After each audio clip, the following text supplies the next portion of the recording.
It's Dave Lawrence with Brother Ed. Good morning and good afternoon. And today we welcome a legendary rock figure whose voice and keyboard work have thrilled people for nearly 40 years. From his days with Santana and Journey to his impressive solo career, he'll have a lot to draw on when he and his band perform at this year's Crater Celebration. It is an honor to welcome to 105.9 the great Gregg Rolie. Aloha, Greg. Aloha. Great having you here. Thank you so much. Thanks. Hey, thanks for having me. Big mahalo to you, brother, for taking time. You're a cat who, when it comes to playing in this state and when it comes to the Crater, you've got a long history. You've done a lot of different things here with that venue and with Oahu. What would be your earliest memory of performing here? Oh, wow. We played there a lot in Santana. One of the first ones that I recall was playing at the Shell, and I went out. They got us a sailboat. Day before, 2 days before our gig, and I went out on the sailboat and got out in that sun, and I ended up with sun poisoning where I couldn't even put my boots on. Oh. My feet were so swollen up that I literally, to go play the gig, I had to lay on my back to get the water to go into my legs so I could put my shoes on, and then I went to play. I couldn't believe it. Never forgot that. It was an amazing thing. Anyway, Santana played the Crater Festival, 2 or 3 times, I think, and Journey played also in 73 or 4. Right. You did. That was Journey's second ever gig, too, right after. Yeah, that's right. You know the story. Yeah, Herbie booked that in. Herbie Herbert was our manager, and he also was in Journey, he was also the road manager, stage manager, and ended up being a manager for a short time with Santana. That's where I first met Herbie. It was years ago.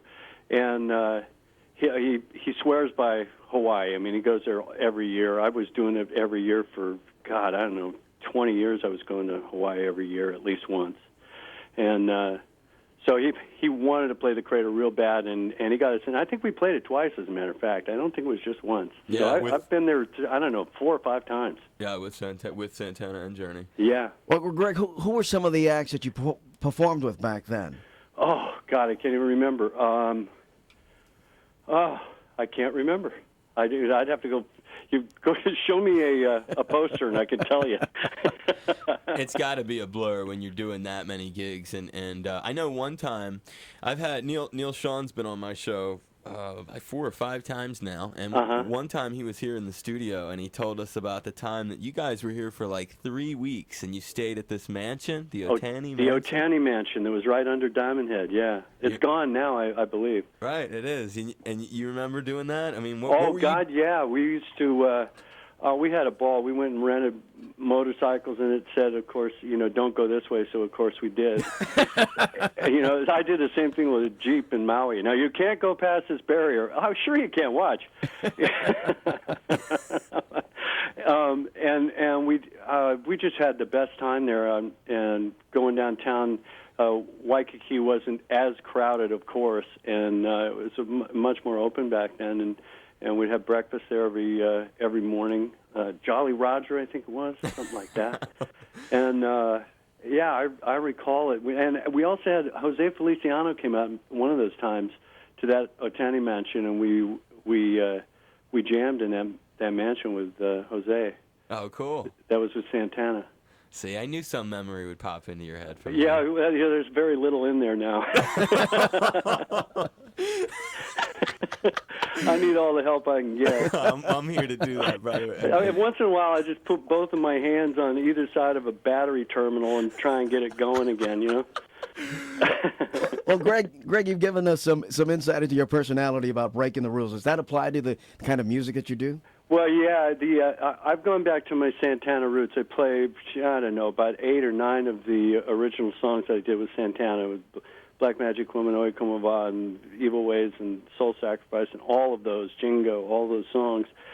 And the whole band, I guess the best way to put it is, I put this band together, and they're phenomenal musicians. I'll tell you who they are. Mike Carabello plays congas and he played congas in Santana. Yep, a monster. Adrian Reyes is a timbale player who is the son of Chapito, the original player. Yep. Doesn't fall far from the tree, by the way. And Alfonso Johnson on bass, oh, wow. who needs no introduction. Yeah, he's a monster. Yes, he is. Wally Minko is another keyboard player that plays with me. He played with John Lupanti and I don't know, a host of people. Pink. He could play anything. The guitar player's name is Kurt Griffey, who is virtually unknown, but it just smokes. And last but not least is Ron Wixo, the drummer who played with me in the band The Storm. And nice. I've known him for 12 years. And actually, Ron and I are the ones that kind of put the clientele together, the band itself. So this band is just made up of the best players. And but most of all, the description that I've been giving about the group is we're a group of guys that go out and tour steakhouses throughout the United States, and then coincidentally we play music the following day. Because what it is it's all about the hang. When you get into being in a band, if the hang is bad, the band virtually is just going to suffer, and therefore so does everyone else. And these guys are the best guys I've ever been with, and perhaps the best band I've ever played in. So you're saying, you've illustrated kind of an important point. You're saying that downtime, if the vibrations aren't good, that can really set the whole thing astray. Oh man, it stop it dead. And it's like living with family.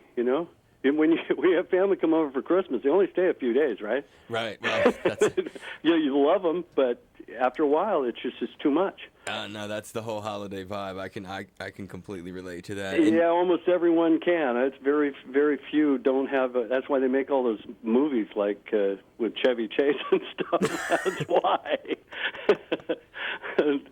So anyway, this group of guys is great, and the music's phenomenal. And we have I play, like I said, the Santana stuff, but I also play a few new ones and an obscure song as the years go passing by that actually we did do in Santana, but not the way I do it now. And it's a blues tune that was written by Albert King. Wow. And but it goes on quite a trip. So anyway, The band's great. I can't wait to come.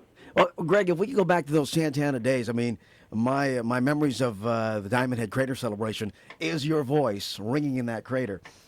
Yeah. Did you know back then, or did you feel back then that those songs would be lasting forever? Oh my God, no! Nobody's got a crystal ball on that stuff, and I can't tell you how lucky I am to have been in the right place, the right time, with the right people. It is really falling together for me. There was a lot of work involved. I mean, I'm not going to sell myself short on what we did, but I'm probably one of the luckiest guys on the planet to be in two of those bands of that nature. There's only a handful of people that have ever done that. So, I've just really been lucky. How tight are you when folks go to GreggRolie.com, your official site? There are some great photographs taken quite recently with Carlos Santana, right? A live gig you did. What was that all about? And can you sort of describe where your relationship's at with him these days? My relationship with Carlos is fine. He came to sit in on playing a few songs at the Voices of Latin Rock out of San Francisco, which was a book that was written by Jim McCarthy about the Latin rock, for lack of a better term for it. I hate that term, but that's kind of what it is. That came out of the Mission District in San Francisco, and how many people it touched, and Santana was like a spearhead to it. And so that evening, I was getting a Lifetime Achievement Award from the Voices of Latin Rock for my achievements with that music and that movement way back when. That has really become a style of music that is truly its own. It's not Latin, it's not rock, it's not blues, it's not jazz, it's all of the above. And so Carlos came to sit in, and we played Black Magic Woman, Gypsy Queen, Oyo Como Va, and what else did we do? I can't even remember. What did we play? Oh, Soul Sacrifice. And It was with Carlos, myself, Mike Shreve, the drummer from yeah. Santana, He's a monster. Carabello, and Geppetto showed up, and David Brown, of course, has passed away. Otherwise, he would have probably done it. So it was the original band, almost complete, 5-6 of it, and it was pretty magical. Those photographs are great, and I encourage people to take a look at them because it's cool to see that as recently as January of this year, it demonstrates clearly where your rapport is with Carlos. And Yeah. How about brother Neil Sean? I haven't got. Neil actually played that same night. Oh wow! On one song, it was "No One to Depend On," which he played on originally. Mm-hmm. And so he sat in on that song, and then we went back to the original band. Was really the game there to do the other 3 or 4. So yeah, I just recently played with Neil as well. And how often do you talk to him?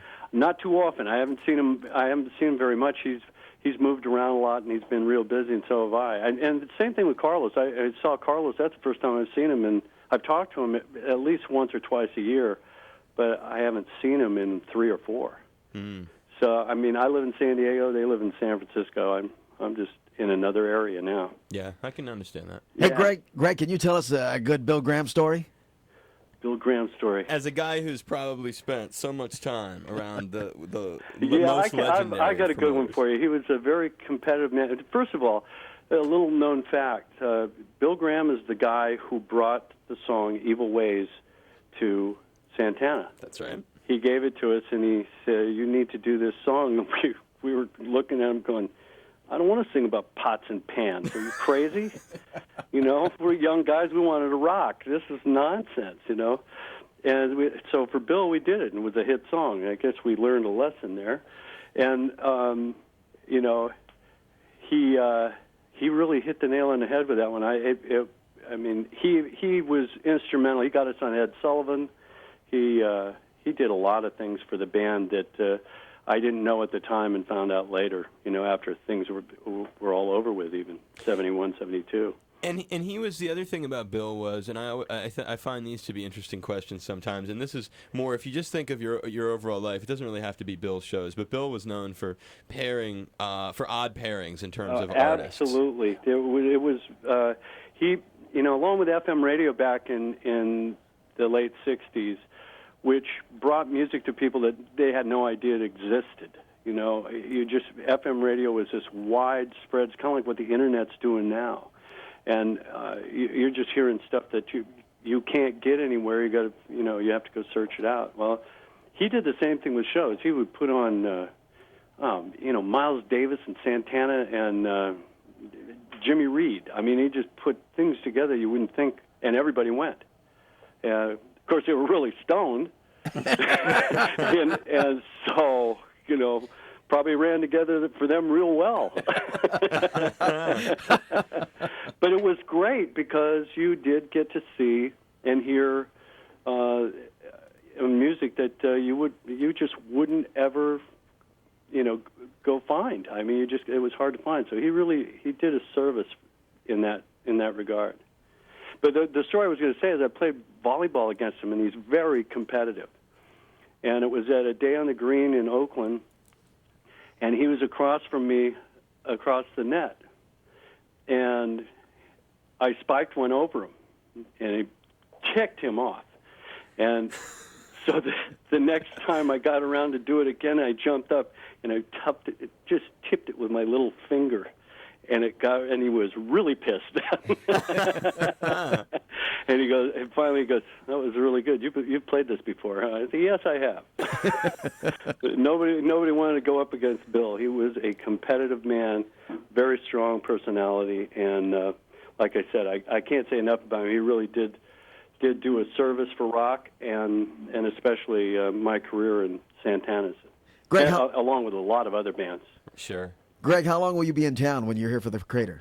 It's only a few days, I think. I'll just be there to come in and hang out a day and then play and then go the next day, something like that. Hit and run style, as Yes, you like to say. yeah, that's what we always do. Hey, Greg, do us a favor, though. If you come back with any amount of time and you find a window, I would really love it if there is any time in your schedule for you to stop by the station and be a guest on the show, or just let us talk to you there at the Crater. It would really be a thrill.